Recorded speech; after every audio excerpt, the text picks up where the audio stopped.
To be alone with God, to thank him for his grace, and have a quiet, peaceful talk in some secluded place. But yet confronting me each day were tasks I could not shirk. You go right ahead, said God. We'll visit while we work.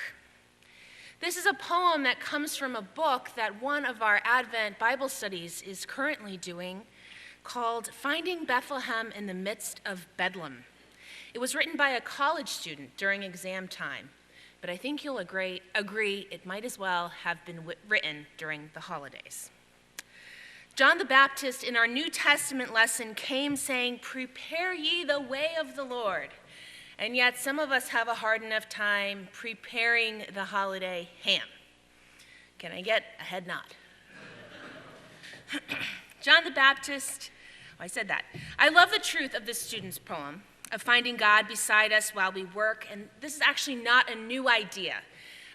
Some of you will recognize the name of a certain Brother Lawrence, who wrote a book called Practicing the Presence of God. He lived during the 17th century and describes his duty in the kitchen, washing dishes, as a spiritual act of service. He said, "The time of busyness does not with me differ from the time of prayer. And in the noise and clatter of my kitchen, while several persons are calling at the same time for different things, I possess God in such great tranquility as if I were upon my knees before the Blessed Sacrament." That's something to strive for. I can begin to understand more and more what it means to have the clattering of several persons calling for different things at the same time. Some of us experience this in our homes, others in our workplaces, and Brother Lawrence was able to find tranquility in the midst of all of it. He found sacredness in the peeling of countless potatoes, in the washing of hundreds of dishes. Today, perhaps it was a stack of reports. Today, maybe it's the endless toys that get scattered all over my whole house all the time. Nick and I went to a holiday craft show in Sturbridge this weekend, and there we found pictures and quotes of the idealized Advent and Christmas scenes, serene white landscapes, bright Christmas star in an indigo sky, the quiet baby in the stable, with animals placed strategically so to frame the scene, cocoa and cookies, an affable man in a red suit. But we know that the first Christmas was not at all like these familiar scenes that have grown upon all of us. It was a little bit more like people coming and going, people murmuring about the new Jewish king, stables of animals, which instead of being silent in the night probably sounded more like this. We'll see if this works.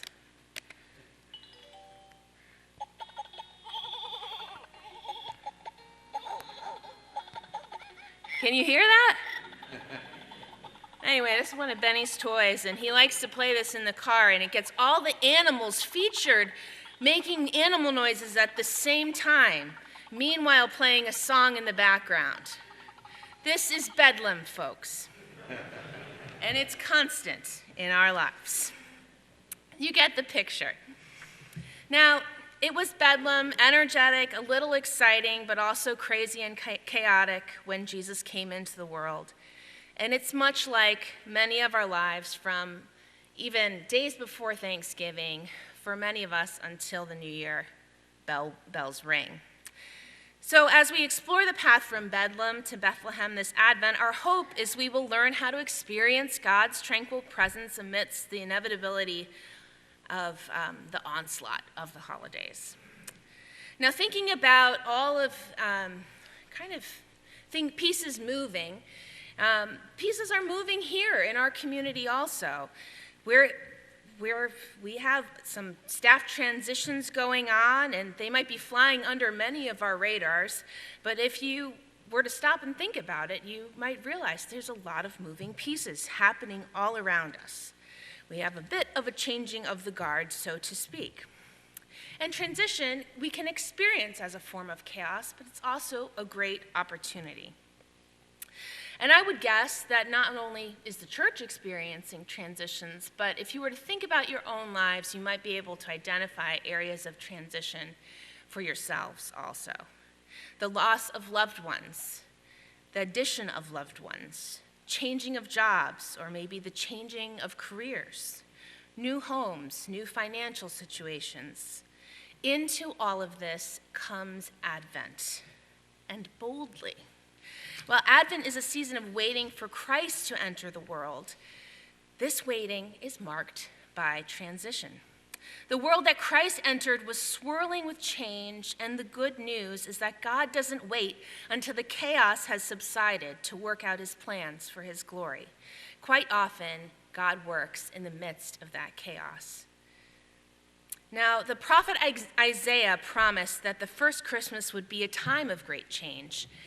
You remember this text we just read. The people who walk in darkness will see a great light. For those who live in a land of deep darkness, a light will shine. This is the dawning of something new. For a child is born to us, a son is given. The government will rest on his shoulders. He will be called Wonderful Counselor, Mighty God, Everlasting Father, Prince of Peace. Our New Testament reading spoke of John the Baptist. His message is the same as ours in Advent. Prepare the way of the Lord. Make space in your heart and in the hurry for Christ. And when John said prepare, he also told us to repent. And that word means to change around, to turn around, to actually change what we've been doing, to walk in a different direction. And what an exhausting message this can be in a season that is already full of change. And we know that change is hard, and we know that not everyone is ready for it.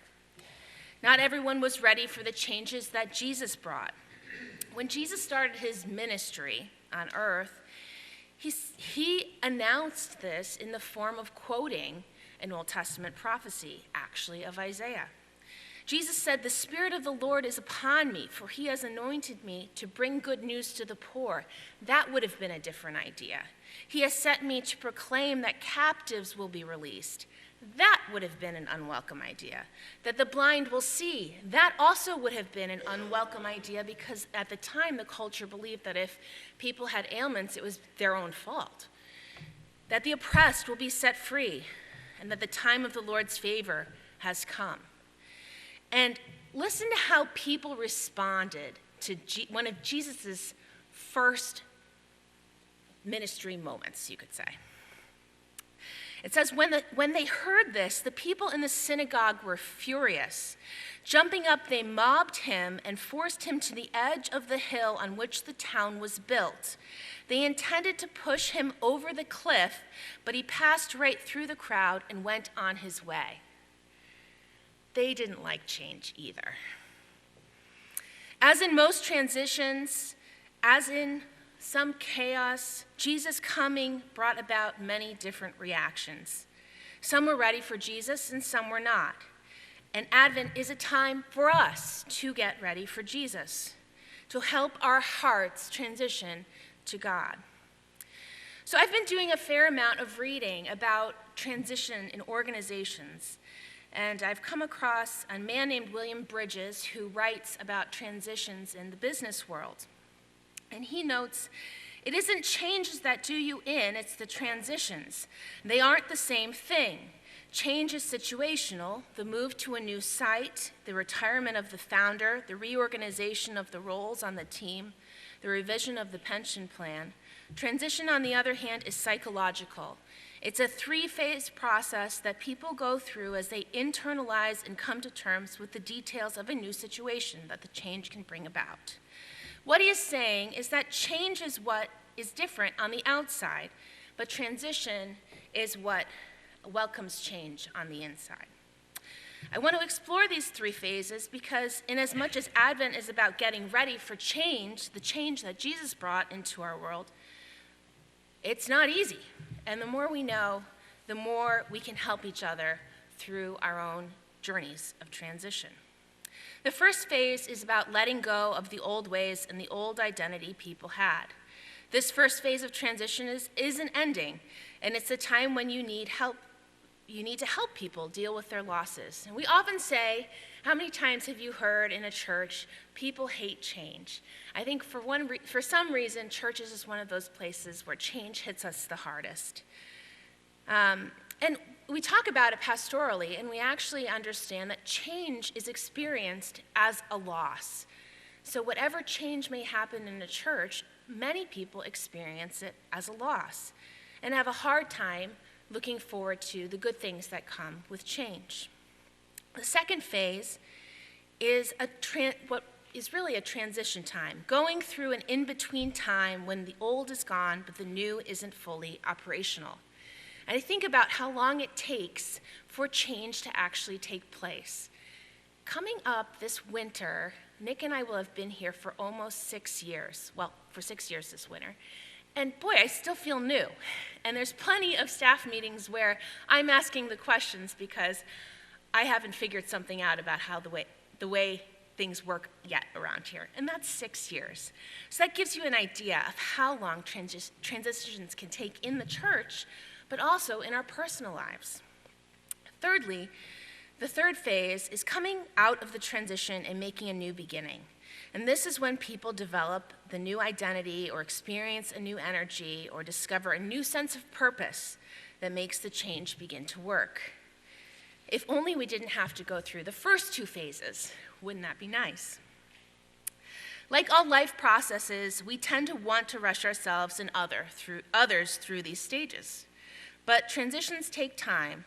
So as our church is in the midst, and perhaps as your life is in the midst of a change, and you find yourself progressing through it, recognize that Advent is itself a great time. Let us remember 2 Christian values that can help us through this time, and I believe we can help one another.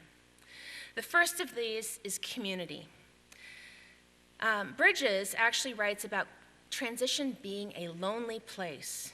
According to him, people feel isolated, especially if they don't understand what's going on.